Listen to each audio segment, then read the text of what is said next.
This Life 30, your 30-day journey to creating the best life possible for yourself. You can just watch this video or can sign up for free and get the bonus companion worksheets that go along with each video by checking the link down in the description below. All right, today is day 26 and we're gonna learn how to think big.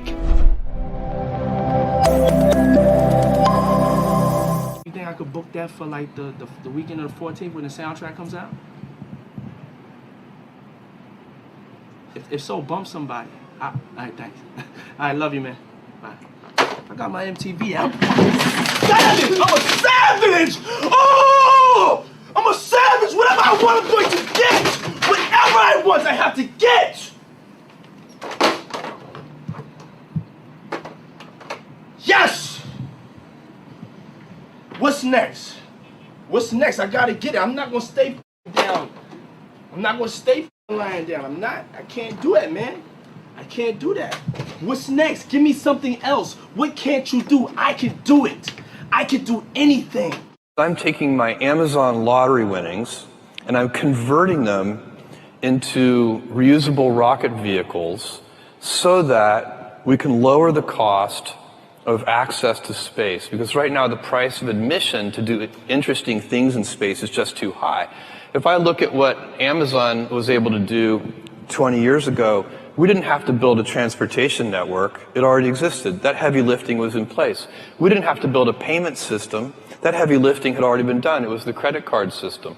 We didn't have to build, put a computer at every desk. That had already been done too, mostly for playing games, by the way, and so on. So all the pieces of heavy lifting were already in place 20 years ago. And that's why, with $1 million, I could start this company. Today, and then there are even better examples on the internet over the last 20 years. Facebook started in a dorm room. I guarantee you 2 kids cannot build a giant space company in their dorm room. It's impossible. But I want to create the heavy lifting infrastructure, kind of do the hard part, so that the future generation, 2 kids in a dorm room, will be able to create a giant space company. Society and folks like me put an unfair pressure on people to have a vision, right? And I think that's true. We're not all Steve Jobs, and we don't all have big, world-changing visions, to your point. I do believe, however, you can find a vision, right? In other words, it doesn't have to be yours. It can be someone else's. We found Martin Luther King. We found Mahatma Gandhi. We found Steve Jobs. We found Richard Branson, Elon Musk, the visionaries. And people go, I love his vision. So organize your business around that, right? You don't have to have a vision, but I do believe you have to find one. People find it in religion, You follow whatever you follow, right? You become a follower of. So you can say, I believe, and you can say theirs is yours. I believe in that. And we're organizing our company around helping to build that world. Yeah. So I don't believe you have to have one. I do believe you have to find one. Yeah, right? exactly. And it doesn't have to always operate at a macro level. It absolutely can operate at a micro level, right? It can be the way you raise your family, the way you treat your friends. How do you come with this idea, actually? Sometimes they're pushing the human limit. You are always pushing the human limit. Why? Well, I think about what technology solution is necessary in order to achieve the particular goal, and then try to make as much progress in that direction as possible. I think being a multi-planet species and being out there among the stars is important for the long-term survival of humanity, and that's one reason, kind of like life insurance for life collectively, life as we know it. But then the part that I find personally most motivating is that it creates a sense of adventure, and it makes people excited about the future. If you consider 2 futures, one where we are forever confined to Earth until eventually something terrible happens, or another future where we are out there on many planets, maybe even going beyond the solar system, I think that second version is incredibly exciting and inspiring, and there need to be reasons to get up in the morning. Life can't just be about solving problems. Otherwise, what's the point? There's got to be things that people find inspiring and make life worth living. And I want people to understand this. Dream big, but get small wins, though. You know what I'm saying? You can dream big, but get the small wins. And those small, I'll never forget hearing John Elway speak once. You know, John Elway was like, yo, I became great by being good over a long period of time. You know, and so for me it was, all right, Didi's leaving, she's going to college, if I can get my GED. That's all I need to focus on right now is let me get the GED. And here's the thing I never realized. By having a girlfriend, it was like, I'm not dating anybody that's selling dope. I'm not dating anybody that's, you know, violent. You know, I'm not dating nobody that's carrying a gun. So for me— Those were wins. Yeah, so for me, it was like, I didn't even know by being with her, it stopped me from doing some of the stuff that had I not had a purpose, I probably would have been doing what my boys were doing. Because I was with them, I just wasn't doing what they were doing. You know, so the GED was the first win. Then I ended up following her, going to college. Now, our first college was Oakwood, went to a very small school in Alabama. But then after I finished that, and I was speaking at the time, and so now universities are like, University of Cincinnati saw me, University of Louisville, Michigan State. So Michigan State came and said, hey, all these guys like you, but we want to court you. Like, we want you to come get a degree and eventually work for the university. So I'm thinking high school dropout, you know, I got a 4-year degree. I go to Michigan State, like I can make my mama proud again. I'm from Detroit. So it's U of M or it's Michigan State. And so I'm like, yo, I can reverse this thing. My little sister went to U of M. So if I go to Michigan State, my mom, that's like house money. You know what I'm saying? That's like, mom could be proud of me again. Because, you know, of course, leaving home, you know, we get into it. You know, it was a point where my mom was kind of discouraged. Like, I didn't raise you like this. You know, so to go to Michigan State, get a master's degree, it's like, yo, I can make mama proud. And then when she came to the graduation all excited, I'm like, hey, I might as well get the PhD. You know, let's just finish it up, bring her back one more time. And some of the pain that I caused her, I'm sure another degree is only gonna make her that, you know, much more. So I just say, man, start with the small wins. Spanx was profitable from the first month that I was in business. And I'm of the belief system for me in my journey to start small, think big, and scale fast. And a lot of people want to start big and think big and oftentimes get ahead of themselves. And that can end wildly successfully, but it can also cause a lot of problems. And you dilute yourself down a lot, and you know, then you have a lot of other people you're answering to. So that just was the journey that I took. You know, I mean, I started it with $5,000. I've never had any outside funding. And whatever money I made from selling Spanx, I just put back into the business. I love that. Start small, think big. What is it you're really after? And is it after are you after enough for yourself? Are you limiting yourself based on your current competencies? A lot of people do that. They narrow their vision or their ambition for tomorrow based on what they can do today or who they are today without realizing they can develop their mastery, their skills, their competency, their knowledge, their experience without realizing they can become a better person. They can live into their highest self. They can live into the type of person who could accomplish those goals, who could have those things. So never limit your ambitions based on your current competencies. Never limit yourself today based on your current inadequacies, because those can be irrelevant tomorrow. The main thing is to have aim in life, to have your own aim, to have your own ambitions, not the ambitions somebody told you you should have or someone told you you're supposed to be after, because that's how we all get on sort of, you know, sometimes a corporate treadmill, or we get on those things where we just start trying to live a life that's not even our own because we're just going with everybody. But ambition liberates that. Your individual ambition, who you want to become, what you want to do, what you want to contribute. And the highest forms of all ambition usually come down to your creative expression, your contribution, and your connection with others. That creative expression. What is it you want to create in this world? And I mean, get your hands dirty doing, you know? Not just create some PowerPoint once in a while for some corporate thing, but something real and meaningful that you consider art for yourself, whatever that is, even if it is a PowerPoint presentation, right? But to do something that you find artistic and meaningful, that's our human drive for creative expression. Then, what about contribution? What's your ambition to give and to serve greatly for others? What do you really want to give back or give to others? What is it? And what about connection? You know, the ultimate ambition and aim to have, I think, for a lot of people is their relationships. to operate and have a love that knows no bounds. I mean, a love that is extraordinary, that is amazing. You can't improve your relationship with your family or your spouse or those that you serve unless you have in some sense about you that desire to love or give or connect more. So today, get clear. What is it you want? And is it big enough for yourself? Not limiting yourself based off your inadequacies, your competencies, but based on what you truly desire. Last challenge, take whatever that is that you come up with and 10x it. Take it by 10 times. What would be 10 times that ambition? Not just because it's silly, I know it's kind of silly, but to take that ambition that you initially have, which is usually, what we usually want is an impulse based on who we are today. And I just challenge people, no, think bigger for yourself because you are immense, you are magnificent, you are powerful beyond your current understandings. So break through that another level. Challenge your brain to think even bigger for yourself, even if it's just as an activity to break the bounds of your current beliefs and behaviors. You deserve something extraordinary in your life, but at first, you have to want it. I think that, as you know, right now the computer industry is in the tank. Personal computers, big computers, everything. And it's difficult, it's a difficult time, but I'm sure that Henry Ford had a few bad quarters back in the 1920s. And the automobile had a sort of historical imperative. It had, the minute it was invented, a sequence of events had to happen.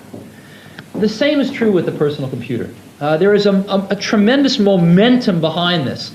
And I think that this year may be a delay. This year we may look back and say, well, 1985 was a slow year, but there is such momentum behind this that it will happen. It will permeate and change forever our educational processes. And my hope, again, is that not too many generations of students will pass through before this happens. It will happen within 20 years. It probably will happen within 10 years. But it could happen within 5 years. I am going back to the United States this weekend, and then about 2 weeks from today, I'll be in the Soviet Union for the first time in Moscow, because one of my dreams has been to sell Macintoshes in the Soviet Union. And one of the highest agendas on my priority is to get them starting to think about exactly the same thing. So maybe 6 months or a year and a half from now, we can have some Soviet schools here at our Europe Consortium meeting. Jeff is worth about $150 billion, the founder of Amazon. This is what he looked like almost 20 years ago.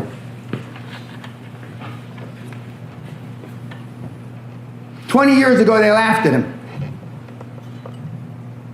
20 years ago, he wasn't worth $20,000, let alone $150 billion. Now he's got a company, roughly speaking, around $1 trillion. A little less, maybe $150 billion less because of the sell-off in the market, etc. But they laughed at him. He had an idea. He had a dream. Like him, I had a dream about 35 years ago. I am the first person on the planet that took an option for something he did not own, public, on a major stock exchange. I'm going to say, okay, I don't own that book, right? I paid him $1. I want an option. I'll give you $5 for that book a year from now. I took an option. I took that book, not owning it, and I sold it on the New York Stock Exchange for $150 million. That's what I did. And that was the beginning of my quantum leap. To be a great leader, to inspire other people, here's what I believe in, that you must have something that is bigger than yourself in order to inspire people, in order to enroll people into your vision. Example, if you talk to your employee, you talk to your team member, and you say, hey, you know what, this is why we're doing this, so that I could make enough money so that I could retire, or so that I could build this business, so that I could be, living the 10-hour work week or 12-hour work week to be a lifestyle entrepreneur. See, that doesn't inspire anybody because it's all about me, me, me, me, me. So to be a great leader, to inspire other people, you got to have a vision that is so big, that's so compelling, that other people want to be part of that. Right? It's like, imagine you are the captain of this ship and you're saying, hey, this is where we're going. We're going to this island and it's going to be great. And we are going to have all these great things when we get there. And that's like, wow, people look at that and say, yeah, I want to be part of that. But I want to join this journey. I want to join alongside and be alongside with you. And maybe there's some obstacles. There will always be challenges. There will be waves in the ocean, but that's okay.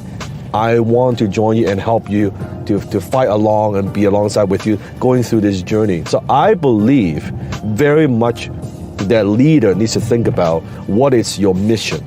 Think big. My mind's still running through all the conversations I had with Arnold Schwarzenegger last night in his kitchen. Talked to him for about an hour. It's one of the greatest conversations I've ever had, and that's one of the takeaways. Think big. He told me, he said he always thought big. He said, don't worry about failure so much, Ty. How far can you really fall? We're all only a few feet from the ground. And I was thinking, mentors. He told me about his mentor, Reg Park, his first mentor. And I thought, that's what's wrong in the world. That's why it's so easy to feel lost. Who do we have guiding our way? You got to go out and you have to find people.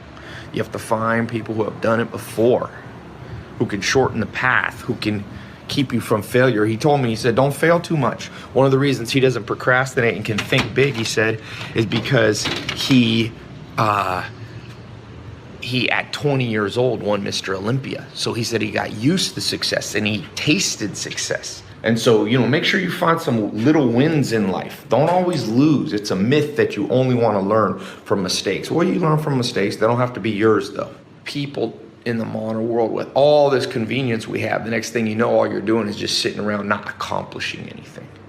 Go out, conquer the world, conquer your fears. Think big. That's all I could think. He's a big dude, strong, but his life was big. Made some mistakes, made a lot of great attempts and successes. See, this is the problem I had as a young salesman, dude. I was like, okay, I'm gonna make 80 grand a year. It isn't worth it. Like if I make 80 grand a year as a salesman, I'm making $7,000 a month and I live in Miami, you're not going to do, it changes nothing. The opportunity has to change your life significantly enough that you're willing to read, study, dive in, right? You add a 0 to that right there. You add a 0 to that 80. Now I'm willing to learn. Every human being is like this, by the way. Every human being on this planet. Maybe I'm wrong. Tell me if I'm wrong. Comment, please. I add a 0 to that. You're going to do stuff that you wouldn't have done just a moment ago, okay? If I can show you how to go from 80,000 to 800,000, all of a sudden your creativity, you're like, I think I just met Van Gogh. God damn, I got some Madonna coming out of my butt. Okay? Whoa.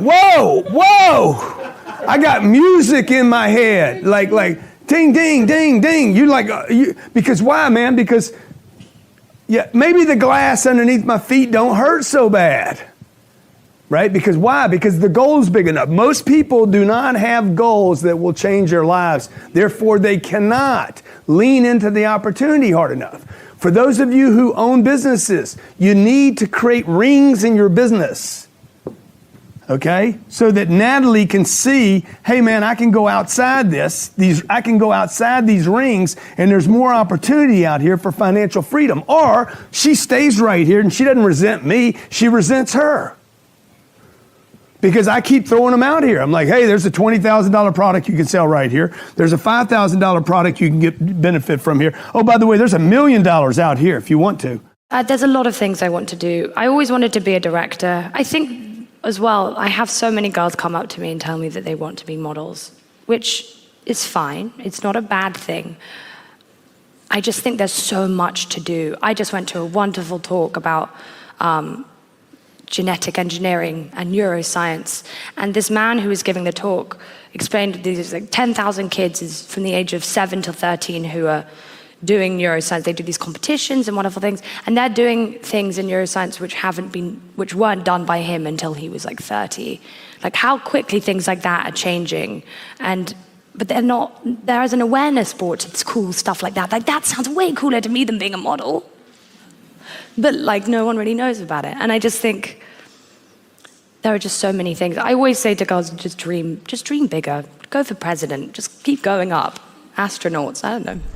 Now I've got a really special bonus clip that I think you're gonna enjoy. But before that, it's time for the best Life 30 questions of the day. It's not enough to just watch a video. You have to do something about it. So pull out your worksheets. And if you don't have the worksheets, you can get them for free using the link in the description below. Here we go. Question number 1. What is your bigger vision for yourself? Number 2, what are your limits that you need to push? And number 3, what's the champion's mindset that you need to develop? And if you're doing the Best Life 30 challenge with me, I want to celebrate you. Give me a hashtag BestLife30 down in the comments below. The secret to getting everything that you want out of life is to think big and act small. Think big. Have a huge dream.